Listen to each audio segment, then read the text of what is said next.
Good morning, YouTube. Welcome back to my channel. In today's video, we are going to be working with this Cattleya Orchid and giving it a new pot. So I thought I would bring you along for that, and we were going to transplant this guy together.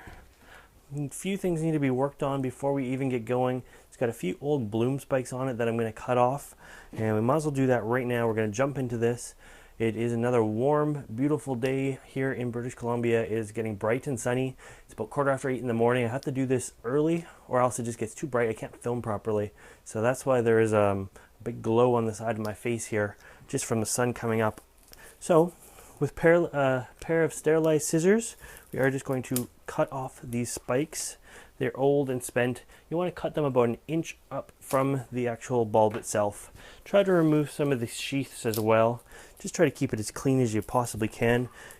Don't want to give any room for any little critters to be hiding in there later on. So I try to keep them as short and neat as I possibly can. I do like to wait until they're dried up like this. That way there's no real worry or threat of bacteria getting in, because it's already a dead sort of spike anyways. So what we're going to do today though, I have waterlogged this pot yesterday, so everything should be good and wet in there. I can see it's the perfect time to repot a Cattleya. And you ask, when is the perfect time to repot? Well, I don't know if you can see right here, but in front of my finger is a new pseudobulb starting, and right below that are the new roots. Cattleyas grow roots once a year, and they only grow them on the newest pseudobulb. So if you were to wait a few months to transplant this, and these roots are 4 or 5 inches long, and you go to transplant them, there's a good chance you're going to break the roots, because they sort of mold over the media. Once the roots are broken, that year's root growth is it's broken for the year. So we want to make sure we get to that before it gets to the point where we can break the roots off. So I think I'm not going to upsize the pot at all. I'm just going to keep it probably in the same pot. We'll assess that as it goes. I find it's definitely big enough. I use that more for stability than anything. Anything smaller than that, and it's likely to tip over. So what we're going to do is I will bring you down from here. I'm going to get the media ready to go, and then we'll do this together. All right, so why don't we clear the distractions out of there. I'll get rid of my morning coffee and just throw it off to the side here. And what we're going to do first is work on getting this guy out of this pot. He's been in this pot way too long. It's probably been 3 years since I've had a repotting on this guy. I can tell from this old bark I used to use. I'm always trying crazy new stuff to see what works, what doesn't work. But anyways, this guy is the Purple Cascade Cattleya. So we just give it a little knead like this. Let's make sure you can see here. So I'm just going to squish the pot. It's great in this case because I can squish the pot. Sometimes the pot's just too hard. But we can squish the pot and then just hopefully slide it right out, and we're going to see together what we have going on for roots and everything else. There we are. So because I watered it last night, the roots should be nice and flexible. So I'm just going to simply knead out some of the old media, lay it on its side. Let's see what we can do here. I always get these sniffles when I bring out the new media. I don't know, it's something about the dry, new Douglas fir bark, the dust or something that's in it. Oh yeah, I remember when I did this one. I had all these pieces of bark laying around, so I thought I'd use them. And it turns out that was kind of a mistake. I just used them as filler. But 3 years later, they're kind of done. So what we're going to do is just work on kneading out all of the bark. You can tell when bark is done because it is a darker color, and it will usually easily break apart.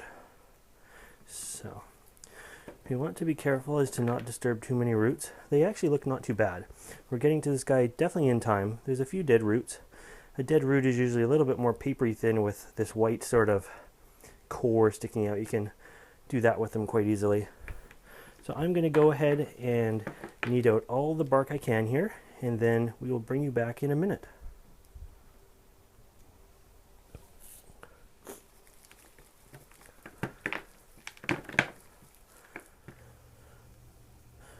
Okay, so we have kneaded out some of the bark, most of the bark.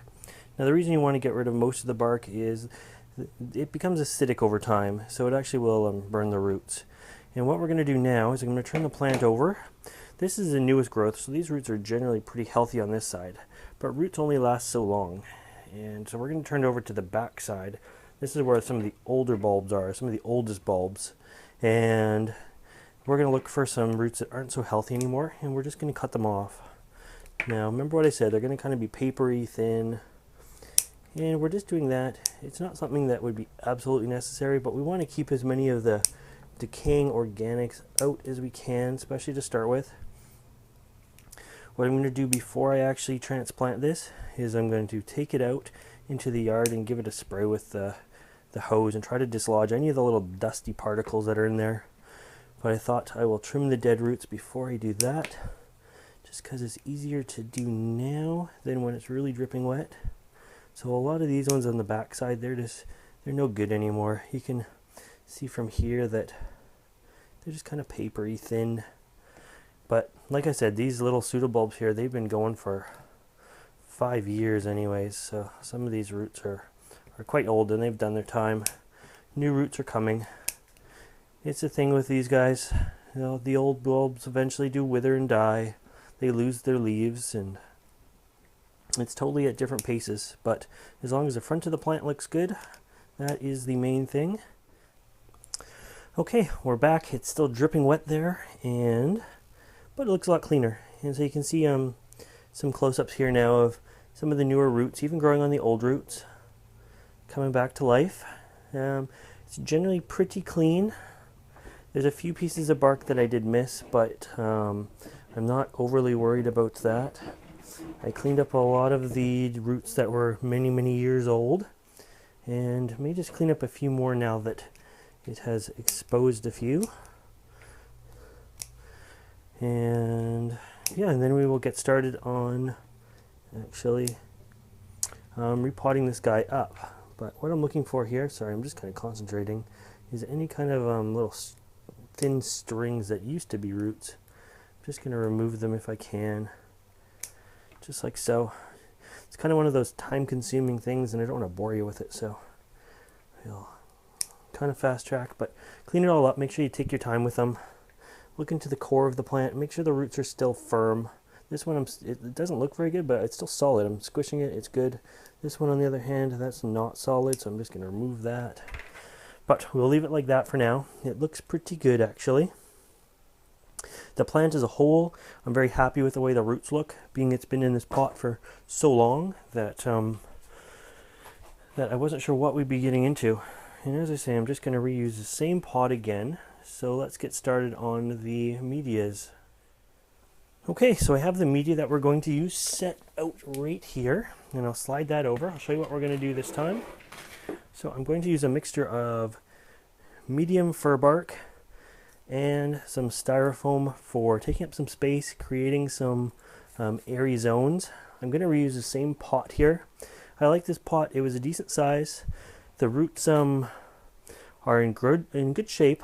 I think I'm slightly over potting it, but I want it for the stability too. Now, one note on this guy, it looks like clay or terracotta, but it's just plastic. And the reason I use these pots instead of terracotta is you can see the one root that is stuck to the bottom of this. Well, if this was a terracotta pot, there would have been very little chance of getting off any of these roots very successfully without a whole lot of time and effort. So I try to stay away from terracotta whenever we're using plants that have roots that actually stick to the pot itself. But anyways, let's back you up, maybe put you over here. Try to give you a good angle here. Back you up a little bit more maybe. Hopefully you can see there. So what I'm going to do is more in the bottom of the pot, I'm going to put some styrofoam chunks. Now you can use styrofoam peanuts. You don't even have to use styrofoam. I'm using it just because it's a bigger pot and I want some good drainage down there anyways. Styrofoam is something cheap. I decided to make the styrofoam balls here and kind of use them as a media, kind of like a larger perlite. But I thought the reason that I would use styrofoam instead of perlite is styrofoam actually has 0 water holding capabilities. So when you want a mix to dry out nicely, styrofoam is actually going to be easier to use than perlite. It doesn't break down, and it's non-porous, so it can't hold bacteria like perlite does. So I'll mix that up like that, and now we have our mix going. So you can see my mix there is just a combination of the leftover styrofoam and bark. Put some of that in the pot. And then for the tricky part, the tricky part, try to figure out how the best way to do this is. This is where you can run into trouble. I've already got too much media in there, I can tell. But I think sometimes if we shove the media up into the root ball and then put this guy in where we want him to grow. So now this is the old part, so we're going to push that to the back of the pot, and we're going to bring you around to the front of the pot here, just like so. I like to use dry mix to start with because I can then do this, and it actually will fall in between the roots and into the cracks and crevices that a wet media would not.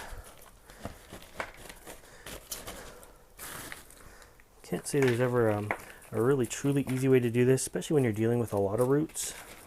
So you just kind of got to be persistent and make sure you work it in the cracks. You don't want to end up with a big hollow spot in there where all the roots collapse on itself, so you want to make sure the media keeps feeding its way in, not just around the edges.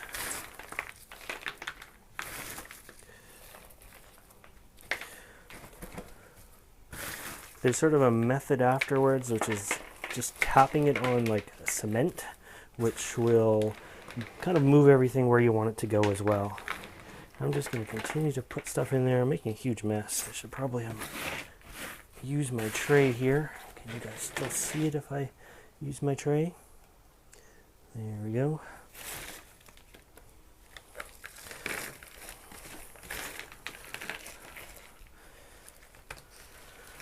Oh, these big guys, they're time consuming. I can do a little Cattleya in 5 minutes, but this guy is a half an hour procedure by the time you're done. Glad I don't have many that are this big yet. My top row in the greenhouse is full of Cattleyas, so there we go. Looking pretty good. Give it a squish, give it a shake, do what you gotta do to get the media down. My mister just kicked on, so they're going to be on for 10 seconds or so.